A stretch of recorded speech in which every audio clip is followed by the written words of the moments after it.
तो चलिए बच्चों अपन स्टार्ट करते हैं। नेक्स्ट टॉपिक अपन को देखना ऑप्टिकल इंस्ट्रूमेंट। तो उसमें सबसे पहले अपन समझते हैं विजुअल एंगल। तो व्हाट इज विजुअल एंगल? तो सिंपल बच्चों, the angle form by object और image at eye is called visual angle. जब आप किसी ऑब्जेक्ट को देखते हैं तो वो ऑब्जेक्ट आई के ऊपर जो एंगल बनाता है उसको आप बोल रहे हो विजुअल एंगल। जब यही ऑब्जेक्ट क्लोज होगा, सेम हाइट है लेकिन यहां होगा क्लोज, तो इस कंडीशन में विजुअल एंगल ज्यादा होगा। जब ऑब्जेक्ट दूर होगा तो उसके द्वारा आई पर जो एंगल बनेगा वो कम हो जाएगा। यही ऑब्जेक्ट और दूर हो जाए यहां, तो आपको क्लियर दिख रहा है कि जो विजुअल एंगल है वो और कम हो जाएगा ये। और आपने प्रैक्टिकली देखा है कि जब कोई ऑब्जेक्ट क्लोज होता है तो बड़ा दिखाई देता है, जब ऑब्जेक्ट दूर होता है सेम ऑब्जेक्ट तो आपको छोटा दिखाई देता है। वही एरोप्लेन यदि आप एयरपोर्ट पर पास में खड़े हो जाएं तो बहुत बड़ा दिखाई देता है। सेम एरोप्लेन जब स्काई में होता है और जब आप उसको देखते हो तो छोटा सा दिखाई देता है। तो उसका रीज़न जो है वो जो आपके आई के ऊपर विजुअल एंगल बना रहा है उस पर है। जब विजुअल एंगल की वैल्यू ज़्यादा होगी तो सेम ऑब्जेक्ट आपको बड़ा दिखाई देगा, लेकिन यदि वही ऑब्जेक्ट विजुअल एंगल कम बना रहा है तो ऑब्जेक्ट आपको छोटा दिखाई देगा। तो ये जो है वो है visual angle. What is visual angle? Angle form by object और image at eye is called visual angle. अब एक और बात होती है बच्चों कि हमारा जो डिस्टेंस ऑफ विजन कितना है, हमारा रेंज ऑफ विजन कितना है। तो हमारा रेंज ऑफ विजन जो होता है वो होता है 25 सेंटीमीटर टू इन्फिनिटी। हम सबसे जो क्लोज ऑब्जेक्ट होता है जिसको एकदम क्लियर देख सकते हैं वो ऑब्जेक्ट होता है 25 सेंटीमीटर डिस्टेंस पर, और वहां से लेके इन्फिनिटी तक के ऑब्जेक्ट्स को क्लियर देख सकते हैं, यही ऑब्स्ट्रक्शंस ना हो तो। आप लोग को मालूम है आसमान में यदि चांद सितारे हों तो भी उनको आप क्लियर देखते हैं क्योंकि ऑब्स्ट्रक्शन नहीं होता है। लेकिन यदि क्लोज देखें अपन तो अपना क्लोजेस्ट डिस्टेंस होता है 25 सेंटीमीटर। इससे क्लोज यदि आप ऑब्जेक्ट को देखेंगे तो उसमें जो इमेज फॉर्म होती है उसमें डिफेक्ट्स आ जाते हैं। इसीलिए जो हम लोग लीस्ट डिस्टेंस लेते हैं फॉर क्लियर विजन वो होता है 25 सेंटीमीटर। मतलब जब आप ऑब्जेक्ट को देखें तो जब वो 25 सेंटीमीटर डिस्टेंस पर होता है तो इस डिस्टेंस को मानते हैं shortest distance for clear vision, और यहां से लेके इन्फिनिटी तक सारे ऑब्जेक्ट्स को आप देख सकते हैं। तो हम लोग का जो रेंज ऑफ विजन होता है वो 25 सेंटीमीटर टू इन्फिनिटी होता है। ये जो 25 सेंटीमीटर है इसको हम लोग कैपिटल डी से डिनोट करते हैं और इसको अपन बोलते हैं shortest distance for clear vision और least distance for clear vision. अब यदि मैं आपसे बोलूं किसी भी ऑप्टिकल इंस्ट्रूमेंट इसके लीनियर मैग्निफिकेशन इसका फॉर्मूला क्या होता है? भाई सिंपल सी बात है, आपको बोलो मैग्निफिकेशन पर ही तो डिपेंड करेगा कि वो ऑप्टिकल इंस्ट्रूमेंट कैसा है। मान लीजिए कोई ऑप्टिकल इंस्ट्रूमेंट उसका मैग्निफिकेशन 2 है, इसका मतलब है m इजिकल टू 2 और m इजिकल टू एक्चुअली में होता है I/O। तो जो इमेज बनेगी उसकी हाइट कितनी होगी? Twice of I, twice of O। जो हाइट ऑफ इमेज होगी वो कितनी होगी? Twice of height of O, object की हाइट का डबल। लेकिन किसी ऑप्टिकल इंस्ट्रूमेंट का मान लीजिए मैग्निफिकेशन 30 है तो I इजिकल टू जाएगा 30 टाइम्स ऑफ O, बहुत इनलार्ज इमेज दिखेगी। जैसे अपन बात करते हैं कंपाउंड माइक्रोस्कोप्स, तो उसका यूज स्लाइड देखने के लिए करते हैं जिसमें इतने छोटे सेल वगैरह होते हैं जिनको हम लोग देखने के लिए करते हैं जो नॉर्मल आई से दिखते नहीं हैं। लेकिन कंपाउंड माइक्रोस्कोप से देख लेते हैं। क्यों? क्योंकि मैग्नीफिकेशन हाई होता है।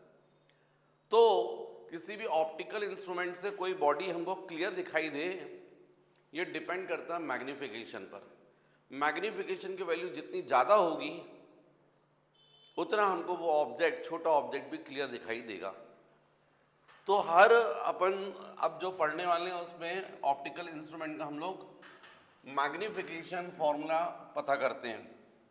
पर सारे ऑप्टिकल इंस्ट्रूमेंट के लिए जो जनरल फॉर्मूला होता है मैग्नीफिकेशन का, वो होता है m is equal to 10 beta upon 10 alpha.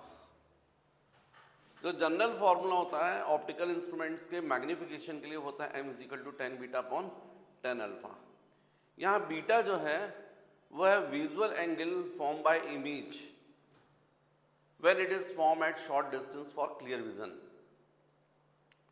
जब इमेज कहाँ बन रही है? Short distance for clear vision पर, तो उस वक्त वो आई पर जितना विजुअल एंगल बना रही है। और अल्फा जो है वो visual angle form by object when it is placed at short distance for clear vision. तो इसमें जो ऑप्टिकल इंस्ट्रूमेंट के लिए जनरल फॉर्मूला होता है m is equal to 10 beta upon 10 alpha. यहाँ बीटा का मतलब है visual angle form by image when it is form at d, और अल्फा जो है वो है visual angle form by object when it is placed at capital D। ये जनरल फॉर्मूला है। अब ये यदि एंगल काफी स्मॉल हो तो जैसे m इज इक्वल टू हमने 10 बीटा अपॉन 10 अल्फा लिखा है, वैसे is equal to beta upon alpha भी लिख सकते हैं, क्योंकि स्मॉल एंगल्स के लिए आप लोगों को मालूम है 10 beta is equal to beta होता है, और स्मॉल एंगल्स के लिए 10 alpha is equal to alpha. तो इसलिए मैग्नीफिकेशन का जो फॉर्मूला होता है उसमें हम लोग 10 बीटा अपॉन 10 अल्फा भी लिखते हैं और m is equal to beta upon alpha भी लिखते हैं। तो ये हो गया बच्चों जनरल फॉर्मूला। अब नेक्स्ट इसके बाद अपन देखते हैं सिंपल माइक्रोस्कोप। सिंपल माइक्रोस्कोप ये देखते हैं अपन, राइट। तो बच्चों नेक्स्ट है सिंपल माइक्रोस्कोप। तो simple a convex lens having short focal length is called simple microscope. Short focal length का मतलब पावरफुल लेंस। तो ये जो सिंपल माइक्रोस्कोप होता है, सिंगल कॉन्वेक्स लेंस, आप लोग देखें कहीं भी, आप जब कंप्यूटर में आपका सर्च लिखा रहता है तो एक ऐसा इस तरीके का साइन बना रहता है, जूम करने के लिए भी ऐसा रहता है, ये लेंस रहता है ना, कॉन्वेक्स लेंस। तो प्रैक्टिकल लाइफ में भी यदि कभी देखें रीडिंग ग्लास पढ़ने के लिए आप जो है लेंस यूज़ करते हैं। मैंने तो कई मेडिकल स्टोर वालों को भी देखा है कि उनके पास में कॉन्वेक्स लेंस रखा रहता है, और वो जब बहुत छोटा रखा रहता है तो उसको जूम करने के लिए, बड़ा देखने के लिए उस लेंस का यूज़ करते हैं। जो फिंगरप्रिंट एक्सपर्ट्स होते हैं वो भी एक्चुअली में ये देखते हैं, कहीं क्राइम हुआ है, फिंगर्स वगैरह चेक करना है, तो लोग इस सिंपल कॉन्वेक्स लेंस की हेल्प लेते हैं। मैंने उन डॉक्टर्स के पास भी देखा हुआ है जिनके स्किन डिसीज जब होती है तो स्किन को देखने के लिए भी उन लोग इस लेंस का यूज़ करते हैं। तो बहुत सारी जगह आपने ये देखा, देखिए आप वो जो वॉच मैकेनिक होता है घड़ी सुधारने के लिए, वो एक कोन रहता है, उसमें सामने लेंस लगा रहता है, उसको लेके ऐसा आंख पे फिट करता है, फिर घड़ी सुधारता है। वो भी सिंपल माइक्रोस्कोप है। तो कैसे क्या करता है थोड़ा सा आपको समझ में आएगा, चलिए अपन देखते हैं। पर बच्चों ये अब डेरिवेशंस बड़े इंपॉर्टेंट हैं, चाहे वो सिंपल माइक्रोस्कोप का हो, चाहे वो कंपाउंड माइक्रोस्कोप का हो, या फिर सारे टेलीस्कोप्स के, ये आप लोग को जनरली एग्जाम में आते हैं। तो देखिए ये हो गया आपका, मान लीजिए माइक्रोस्कोप कॉन्वेक्स लेंस, और यहाँ पर ये मान लीजिए ऑब्जेक्ट रखा हुआ है यहाँ पर, और आप यहां से अपोजिट साइड से देख रहे हैं और ये बहुत बड़ा आपको दिखाई दे रहा है, छोटा सा ऑब्जेक्ट है जो एकदम क्लियर दिखाई दे रहा है। तो आपको मालूम है यदि ये बड़ा होकर दिख रहा है, सेम साइड दिख रहा है, ये तभी होगा जब इसकी क्या बन रही होगी, वर्चुअल इमेज। मतलब बहुत क्लोज रखा है, मतलब डेफिनेटली फोकस के अंदर ही रखा होगा। तो यदि मान लीजिए ये सपोज फोकस के अंदर है, ये ऑब्जेक्ट की इस लेंस का फोकस पॉइंट है, तो यहाँ से एक रे यदि हम ऐसे ही इंसिडेंट करते हैं और एक थ्रू ऑप्टिकल सेंटर ऐसा, तो आपको मालूम है ये जो पैरेलल रे है वो कहाँ से आएगी, फोकस से। अब ये दोनों रेज के बीच का डिस्टेंस तो बढ़ रहा है, इंक्रीज हो रहा है, लेकिन यदि हम इनको पीछे एक्सटेंड करें, इसको भी पीछे एक्सटेंड करें, तो यहाँ इमेज बन रही है वर्चुअल इमेज। और मान लीजिए इमेज एकदम क्लियर आपको दिखाई दे रही है, तो यहाँ से देखने से ये आपको इमेज एकदम क्लियर तभी दिखाई देगी जब ये इमेज कहाँ बनेगी, short distance for clear vision पर, इस आई के 25 सेंटीमीटर डिस्टेंस पर, तब आपको क्लियर दिखाई देगी। तो मान लीजिए डिस्टेंस जो है वो कितना है, कैपिटल डी 25 सेंटीमीटर। ये क्या है, डिस्टेंस ऑफ ऑब्जेक्ट यू, और उसकी इमेज यहाँ बन रही है। अब जब आप यहाँ पर आई पर देख रहे हैं, तो ये जो इमेज है वो आई पर जो एंगल बना रही है वो ये एंगल बना रही है, जिसको आप क्या बोल रहे हैं, beta, visual angle form by image when it is form at D distance, capital D. और यदि यही ऑब्जेक्ट को आपने यहां रखा होता, इस पोजीशन को, सपोज ये A double dash B dash है, सेम ऑब्जेक्ट को अपन ने यहां रखा होता डी डिस्टेंस पर, तो आपको मालूम है आई पर जो एंगल बनता वो ये एंगल बनता, जिसको आप अल्फा बोलते हैं, visual angle form by object when it is placed at short distance. तो आपका जो फॉर्मूला है m is equal to actual में होता है beta upon alpha. Optical instrument के लिए लीनियर मैग्निफिकेशन का जो जनरल फॉर्मूला होता है वो होता है m is equal to beta upon alpha.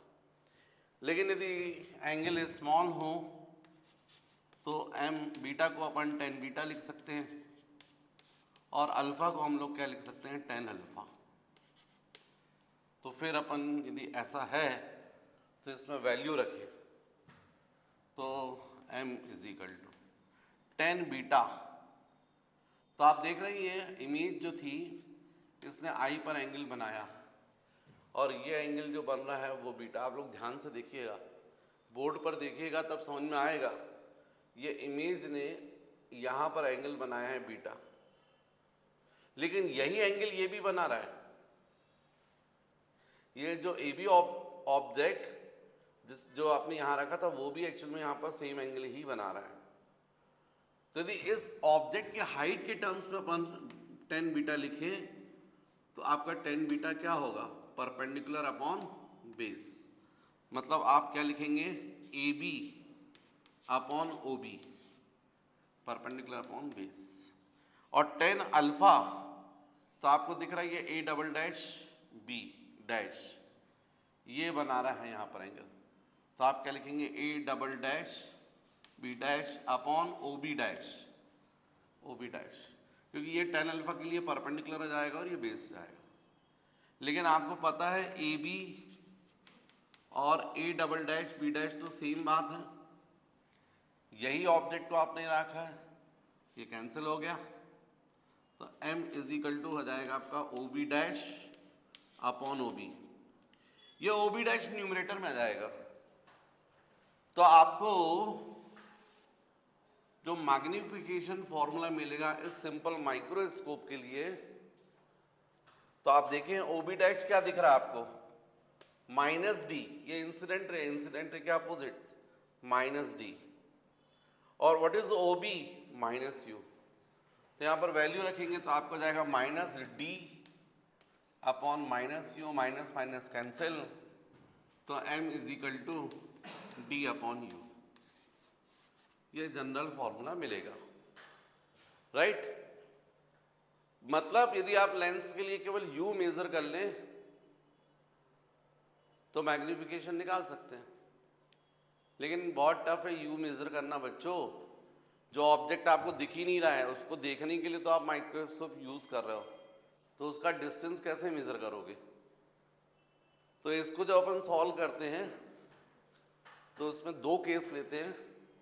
पहला केस लेते हैं when final image form at short distance for clear vision, और सेकंड केस लेते हैं in relaxed eye position. Relaxed eye position का मतलब when image form at infinity. कभी भी आप देखें जब आप स्टार्स वगैरह को देखते हैं लॉन्ग डिस्टेंस ऑब्जेक्ट को, तो हमारे लेंस जो है उसके ऊपर आइरिस होती है, वो प्रेशर लगा के इमेज बनाती है रेटिना पर। लेकिन जब बहुत दूर ऑब्जेक्ट हो तो सीधी वो इमेज रेटिना पर बनती है, लेंस के आइरिस प्रेशर नहीं लगाती है। लेकिन जैसे जैसे ऑब्जेक्ट क्लोज आता जाता है तो हमारा जो आई लेंस है वो आइरिस होती है अंदर, वो दबाती हैं, लेंस को थिक करती है और फोकल लेंथ को एडजस्ट करती है, तब जाकर रेटिना पर इमेज बने। तो जब इन्फिनिटी पर ऑब्जेक्ट होता है या इन्फिनिटी पर इमेज, तो वो रिलैक्स्ड आई पोजीशन, उस कंडीशन में प्रेशर नहीं होता है, तो उसको रिलैक्स्ड आई पोजीशन बोलते हैं। तो अपन को उन दो केसेस में सॉल्व करना पड़ेगा। तो first case when image form at capital D short distance for clear vision. तो उसी केस में तो अपन कर रहे हैं, अपन ये जो किया उसी केस में किया है, बस फर्क ये है कि ये d बाई यू लिखा है, तो अपन लिख सकते हैं 1/f 1/v minus 1/u। Lens के लिए फोकल लेंथ का फॉर्मूला ये है। अब आप देख रहे हैं यहाँ पर अपन को मैग्निफिकेशन के लिए d बाई यू रिक्वायर्ड है, तो हम दोनों साइड d से, अच्छा जब ये फॉर्मूला देखा आपने तो हमको मालूम है when image form at d, इसका मतलब है that is v is equal to minus D. Final image कहाँ बननी चाहिए d पर, तो यहाँ v 1/f जाएगा 1/ माइनस डी माइनस 1/u। लेकिन आपको मालूम है यहाँ तो आपको d बाई यू चाहिए, तो ये u है, तो d से मल्टीप्लाई कर दो, d इंटू दोनों साइड जाएगा d by F d upon minus D minus D upon you. तो ये और d क्या हो गया, कैंसिल। अब ये d बाई यू को आप लेफ्ट साइड पे ला सकते हैं, d बाई यू 1, ये राइट साइड आएगा तो माइनस d बाई एफ। मतलब ये जो आपका जनरल फॉर्मूला था इसमें आप वैल्यू रख दें तो आप बोल सकते हैं by 1 m is equal to d by U की आगे आप क्या रख सकते हैं, 1 minus D by F, 1 minus D by F. अब आपके लिए मैग्निफिकेशन निकालना आसान हो गया, क्योंकि लेंस की फोकल लेंथ जो है वो आपको पता रहती है, इजीली आप फाइंड कर सकते हो। तो इस तरीके से इस फॉर्मूले की हेल्प से हम लोग जो है वो मैग्निफिकेशन फाइंड कर सकते हैं। अब सेकंड केस लेते हैं, इन रिलैक्स्ड आई पोजीशन लिखते हैं उसको, इन रिलैक्स्ड आई पोजीशन। ये रिलैक्स्ड आई पोजीशन तब बोलते हैं जब इमेज कहाँ बनती है, इन्फिनिटी पर। इमेज इन्फिनिटी मतलब इमेज का जो डिस्टेंस रहेगा लेंस से वो इन्फिनिटी, मतलब v की वैल्यू इन्फिनिटी। तो फिर आपको पता है 1/f is equal to 1/v minus 1/u। तो 1/इंफिनिटी मतलब 0, तो 1/f is equal to minus 1/u, या u is equal to minus f, u is equal to minus f। तो ये जो आपका जनरल फॉर्मूला था उसमें वैल्यू रख सकते हो बाय 1, तो m इज इक्वल टू हो जाएगा d अपॉन माइनस f, है ना। अब यहां पर बच्चों कुछ तो मेरे से मिस्टेक हो रही है।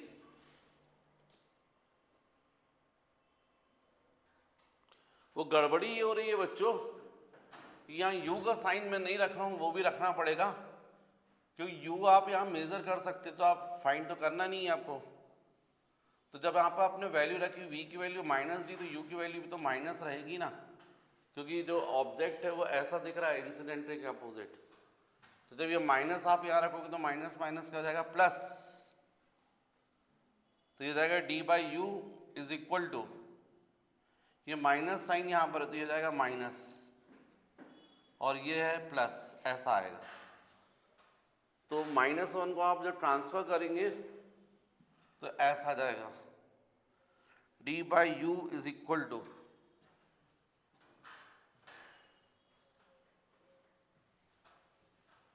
ये -1 इधर आएगा तो 1 प्लस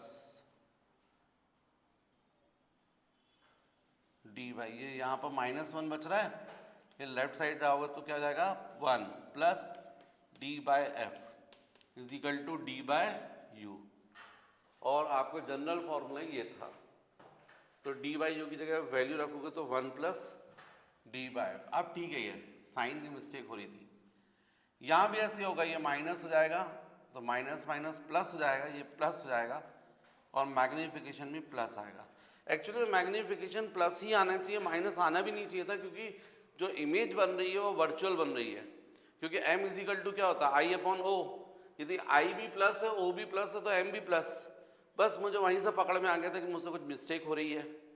फॉर्मूला जो है वो भी जनरली मुझे समझ में आ रहा था कि कुछ मिस्टेक हुई है, तो वो साइन की मिस्टेक हुई थी। अपन ने अकेला यहाँ v का साइन रखा था, u का साइन नहीं रखा था, उस छोटी सी मिस्टेक के कारण साइन बदल गया। तो जब आप ये डेरिवेशन डिराइव करेंगे तो v की जगह -d और u की जगह -u, ऐसा करने से आपका यहाँ -1 रहेगा, ट्रांसफर करोगे तो प्लस हो जाएगा, तो 1 plus d/f is equal to d/u, तो मैग्नीफिकेशन का वो फॉर्मूला बनेगा।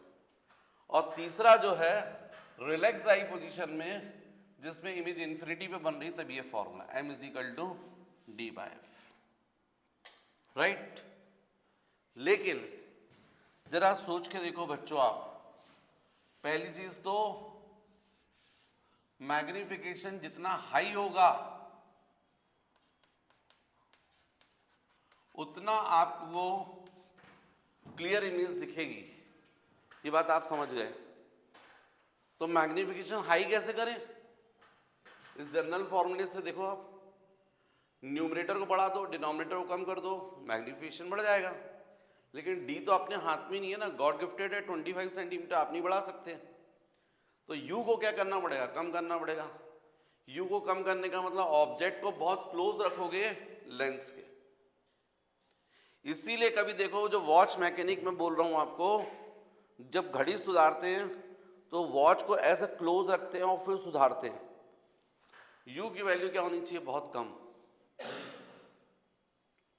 है ना। फिंगरप्रिंट जो पॉमिस्ट रहते हैं, हाथ की जब रेखाएं देखते हैं लेंस से, तो ऐसा हाथ पकड़ के पास में करते हैं। तो u कम होना चाहिए। m की वैल्यू यदि आपको हाई रखना है तो u की वैल्यू बहुत कम रखनी पड़ेगी। सेकंड, इस फॉर्मूले से देखो, ये जो फॉर्मूला डिराइव हुआ है, तो मैग्नीफिकेशन आपको ज्यादा चाहिए, इसका मतलब फोकल लेंथ बहुत कम होनी चाहिए। मतलब जो लेंस आपको यूज करना है वो short focal length. Focal length का मतलब पावर ज्यादा होना चाहिए, पी ज्यादा होना चाहिए। फिर यहाँ थर्ड से भी देखो तो सेम बात आ रही है समझ में, फोकल लेंथ कम, डी आपके कंट्रोल में नहीं है, गॉड गिफ्टेड है। ये तो मैंने जो बातें की है आपसे वो इन फॉर्मूलों के बेसिस पर देखो एक और चीज देखो, आप यहां पर ये डिस्टेंस आप कितना लिख रहे हो, कैपिटल डी। ये कैपिटल डी तब लिख सकते हो जब आई को आपने लेंस की जगह रख दिया है। कैपिटल डी क्या है, 25 सेंटीमीटर ना, मतलब distance of image from I, मतलब आई की पोजीशन यहां पर है।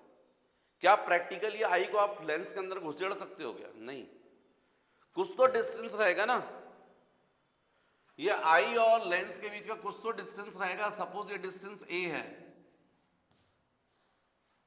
और ये डिस्टेंस एक्चुअल में क्या होना चाहिए, डी।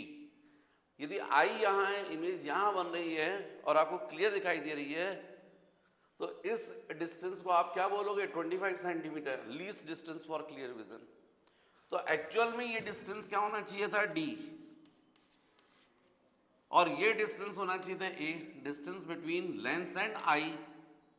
तो फिर ये जो डिस्टेंस था d नहीं होना चाहिए था, क्या होना चाहिए था? d माइनस ए। ये पूरा d है, ये a है, तो ये बचा हुआ डिस्टेंस क्या होना चाहिए था? d माइनस ए। तो हम लोग जो d डिस्टेंस रख रहे थे एक्चुअली में वो गलत था। तो यदि हम लोग बोले if a is equal to distance between eye and lens, तो फिर जो हमारा formula m is equal to, पहला जो फॉर्मूला बना वो गलत है, d नहीं होना चाहिए, क्या होना चाहिए? d minus A by you, ये होना चाहिए था। d की जगह क्या होना चाहिए था? d माइनस ए। दूसरा फॉर्मूला जो बना वो भी गलत था, एक्चुअल में होना चाहिए था 1 plus d minus A by F. और तीसरा फॉर्मूला जो था वो भी एक्चुअल में क्या होना चाहिए था? m is equal to d minus A by F. Actual फॉर्मूले ये होने चाहिए थे। तो हम चाहते हैं मैग्निफिकेशन हाई रहे, इसलिए न्यूमरेटर ज्यादा होना चाहिए। न्यूमरेटर ज्यादा तब रहेगा जब a की वैल्यू कम हो। भाई a की वैल्यू 0 हो जाएगी तो पूरा बड़ा हो जाएगा ना, न्यूमरेटर बहुत बड़ा हो जाएगा। तो a की वैल्यू मिनिमम होनी चाहिए। What is a? Distance between eye and lens. इसीलिए मैं तुम लोग को समझा रहा था, जो वॉच मैकेनिक यूज करते तो एक कोन शेप में रहता है, उसमें सामने लेंस, उसको लेके ऐसे आई में फिट कर देते हैं, फंसा देते हैं यहाँ पर, और फिर घड़ी को सुधारते हैं। वो क्यों? ताकि लेंस और आई के बीच का डिस्टेंस कैसा हो जाए? मिनिमम हो जाए, राइट? तो मैग्निफिकेशन हाई के लिए जो मैं आपको कंडीशंस बता रहा था, यू की वैल्यू कम होनी चाहिए, फोकल लेंथ कम होनी चाहिए, और थर्ड पॉइंट जो होना चाहिए वो ये कि जो ए है उसकी वैल्यू भी कैसी होनी चाहिए? कम। जितना ये रहेगा उतना मैग्निफिकेशन हाई रहेगा। एकदम क्लियर? कॉपी कर लीजिएगा। तो बच्चों नेक्स्ट आप लोग की हेडिंग होनी चाहिए कंपाउंड माइक्रोस्कोप। कंपाउंड माइक्रोस्कोप, ये कंपाउंड माइक्रोस्कोप से पहले थोड़ा सा ध्यान करो आप लोग। तो आप लोगों ने बायनोकुलर देखा है, और आप लोग को मालूम है बायनोकुलर कुछ इस तरीके से होता है, आप यहां से देखते हैं, दूरबीन। इसमें दो लेंस होते हैं, एक ये जो ऑब्जेक्ट के साइड होता है और एक ये जो आई की तरफ होता है। जो ऑब्जेक्ट की तरफ होता है उसको बोलते हैं ऑब्जेक्टिव लेंस, जो आई की तरफ होता है उसको बोलते हैं आई पीस। क्लियर दिखाई दे रहा है? ऐसे ही होता है शेप। मतलब ये जो ऑब्जेक्टिव उसका साइज बड़ा होता है, अपर्चर बिग होता है। जो आईपीस होता है उसका साइज कम होता है, इस लेंस, ये छोटा लेंस है, अपर्चर कम होता है। साथ ही साथ जो ऑब्जेक्टिव लेंस है उसकी फोकल लेंथ ज्यादा होती है आईपीस से। मैं किसकी बात कर रहा हूं? बायनोकुलर की। उसी को आप बोल सकते हैं टेलीस्कोप, लॉन्ग डिस्टेंस के ऑब्जेक्ट्स को देखने के लिए यूज करते हैं। इसका अपोजिट होता है कंपाउंड माइक्रोस्कोप, पैथोलॉजी में यूज किया जाता है, बायो स्टूडेंट यूज करते हैं स्लाइड्स वगैरह को देखने के लिए। तो मैं जो इसलिए आपको ऐसा बता रहा हूं कि क्वेश्चंस बनते हैं, कॉम्पिटिटिव एग्जाम में भी बनते हैं। तो जो कंपाउंड माइक्रोस्कोप होता है इसमें भी दो लेंस होते हैं, एक ऑब्जेक्टिव और एक आईपीस। जो आईपीस होता है, जो ऑब्जेक्टिव या objective lens, objective objective objective और ये आईपीस।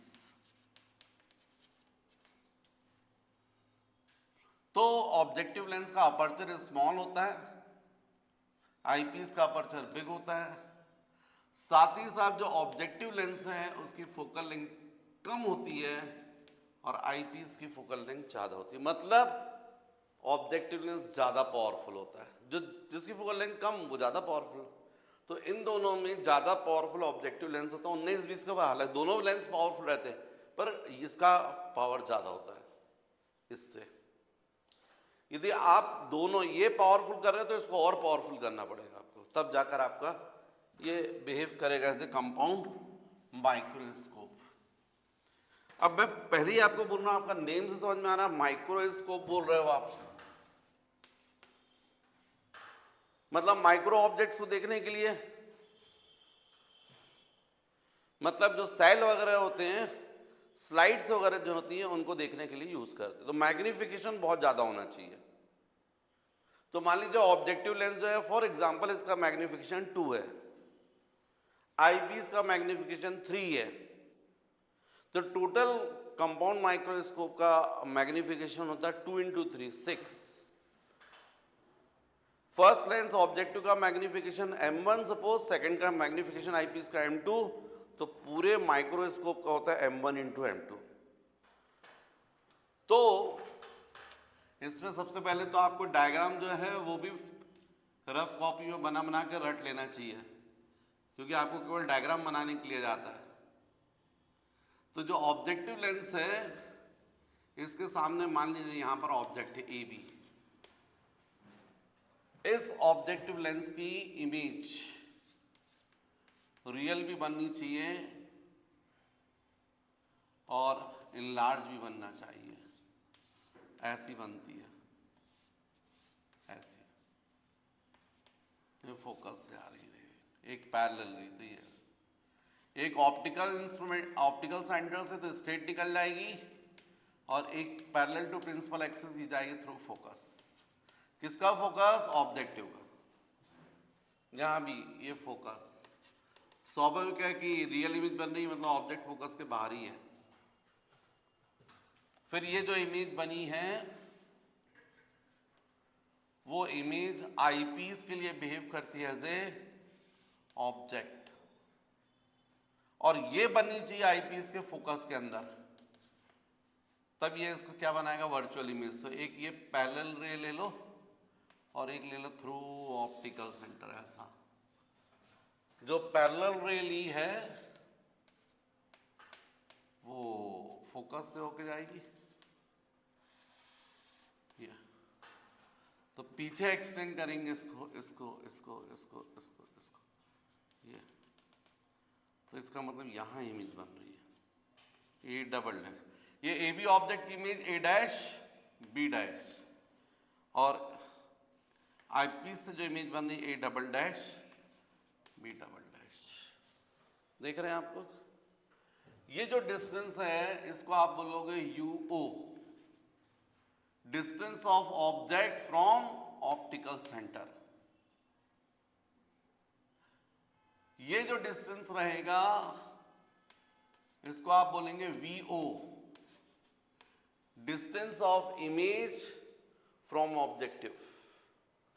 फिर ये जो डिस्टेंस आपको दिख रहा है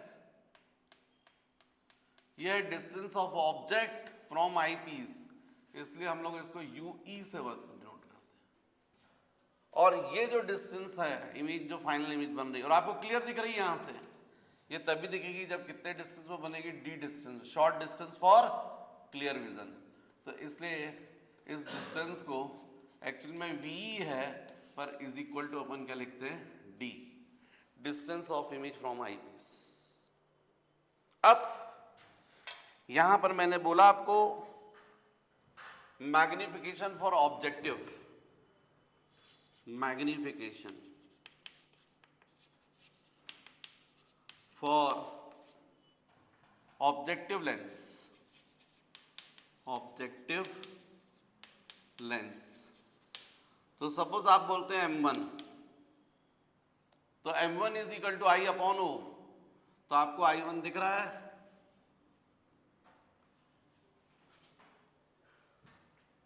A dash B dash upon A B.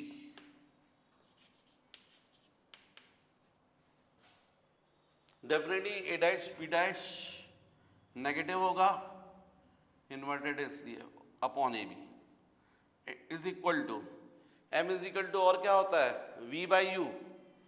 तो v आप देख रहे हो यहां पर क्या रहेगा vo अपॉन uo, पर uo आपका नेगेटिव हो जाएगा।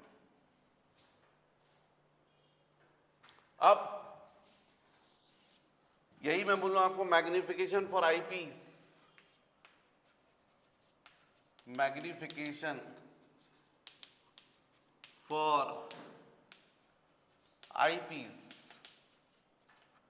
तो सपोज M2, तो आपको मान लो M2 is equal to I upon O, तो सेकंड से जो इमेज बन रही है वो A double dash P double dash, A double dash B double dash, और इन्वर्टेड है इसलिए minus upon height of object. तो क्या बोलोगे ए डैश बी डैश, ये भी इन्वर्टेड तो माइनस। इसके अलावा एम इज इक्वल टू क्या होता है v बाय यू। तो v कितना दिख रहा है आपको, v जो कि कितने किसके इक्वल है d के, तो जाएगा d अपॉन ue। स्वाभाविक ये भी पूरा नेगेटिव होगा, इंसिडेंट रे के अपोजिट है इसलिए। तो आपको क्लियर, या माइनस माइनस कैंसिल हो गया, ये भी कैंसिल हो गया। अब आप देखें m1 इंटू M2 करके, तो आपको क्लियर समझ में आ रहा है, ये जाएगा minus A dash B dash upon A B into middle term के लिए यहां पर जाएगा A double dash B double dash upon A dash B dash is equal to V O upon U O into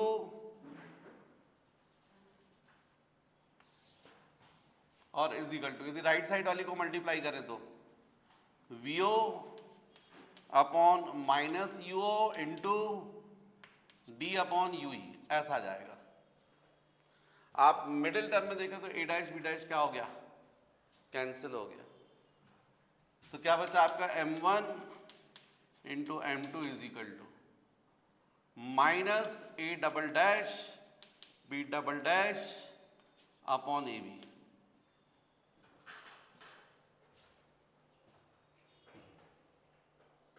ठीक है एकदम, is equal to right hand side पे देखें तो आ जाएगा V O upon U O into D upon U E minus. अब यहां तो बच्चों एक्चुअली में ये जो था माइनस, इसको अपन इग्नोर कर सकते हैं क्योंकि अपन को फाइनली m फाइंड करना है। तो ये हो जाएगा एक्चुअली में m1 m2 is equal to सही मायने में टोटल मैग्निफिकेशन m। किसका मैग्निफिकेशन, पूरे डिवाइस का, क्योंकि इस डिवाइस से फाइनल इमेज ये डबल डैश बी डैश बन रही है और ये बन रही है ए बी।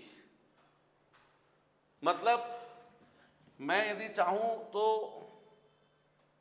जैसे मैंने m1 m2 निकाला था, और यहां से मैं थोड़ा स्टेप्स को फिर से सुधारता हूं, आपके लिए ज्यादा अच्छा रहेगा कि आपने m1 निकाला फर्स्ट ऑब्जेक्टिव के लिए आईपीस के लिए।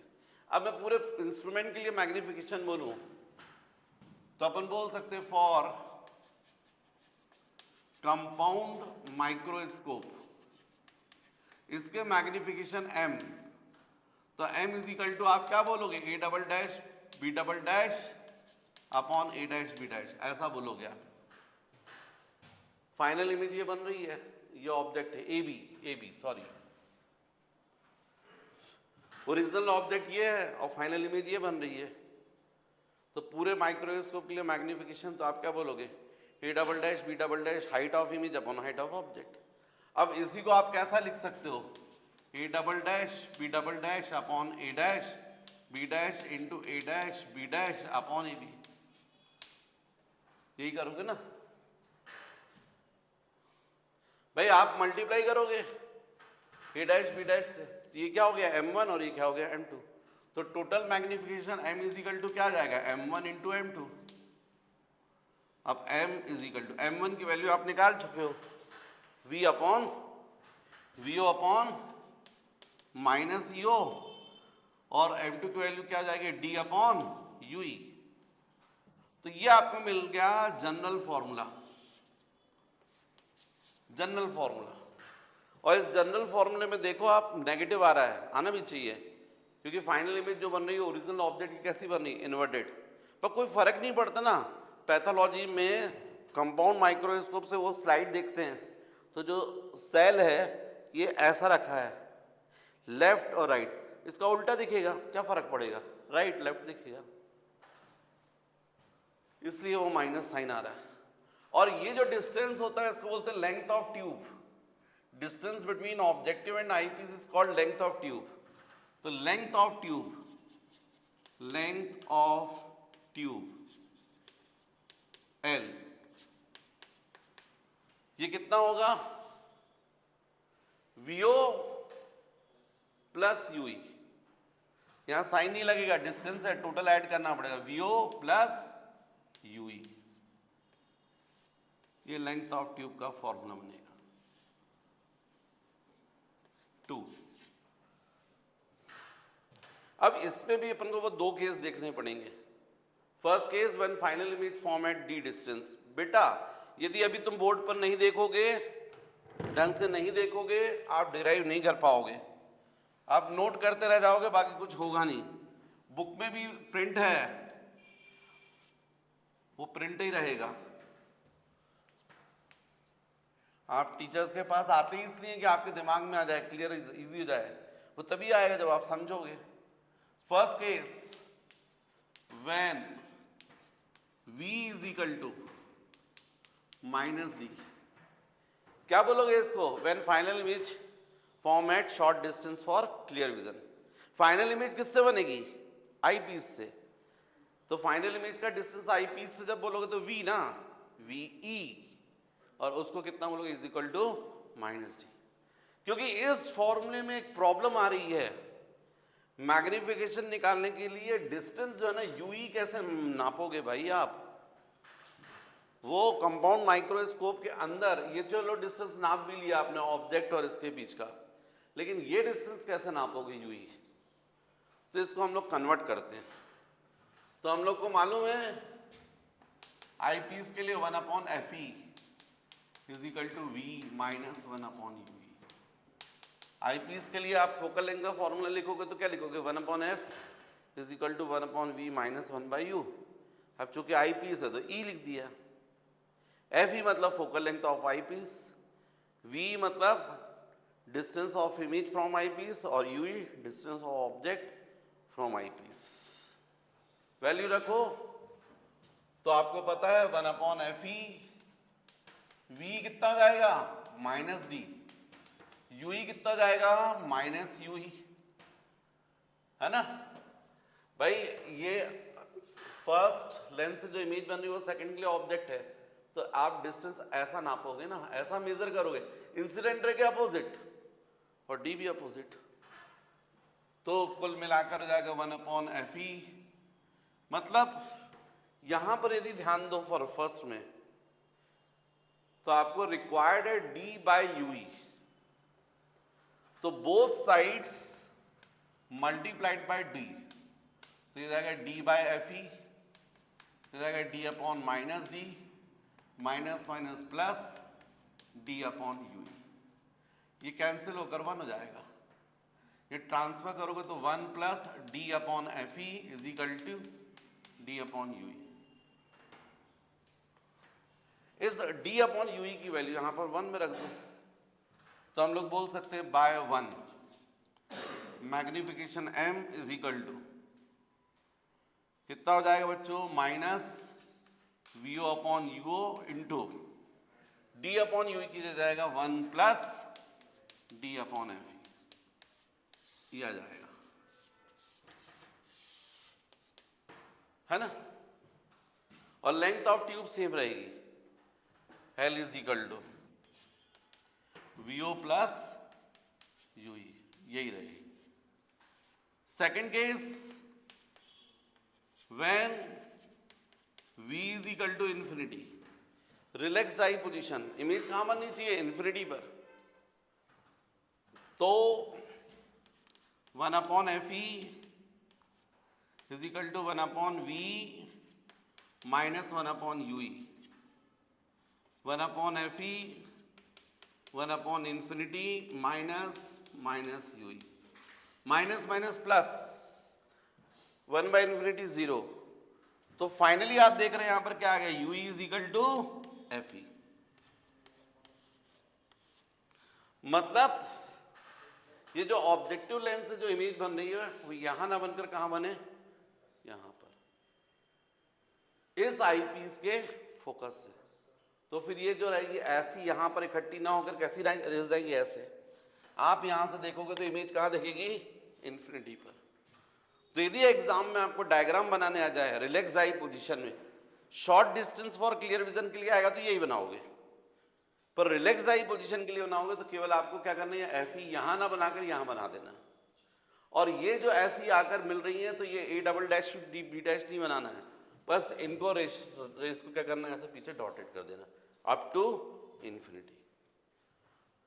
अब यदि मैं बोलूं इसका जनरल फॉर्मूला इस केस में, तो आप बोलोगे बाय 1, ये जो जनरल फॉर्मूले में आपने वैल्यू उसमें रख दो, तो m is equal to minus V O upon U O into D upon U E, तो क्या जाएगा? डी अपॉन एफ ई आ जाएगा, यूई की जगह क्या जाएगा? F E. इसके अलावा length of tube by 2, length of tube L is equal to, तो जाएगा वीओ प्लस एफ ई, क्योंकि यूई की जगह क्या जाएगा? एफ ई। अच्छा, एक और चीज बच्चों, आप कंपाउंड माइक्रोस्कोप जो है उसका मैग्निफिकेशन बढ़ाना चाहते हो, मतलब वो जो छोटे छोटे से सेल है वो बहुत बड़े बड़े क्लियर दिखाई दे, तो मैग्निफिकेशन कैसे बढ़ा सकते हो? तो देखो आप m के लिए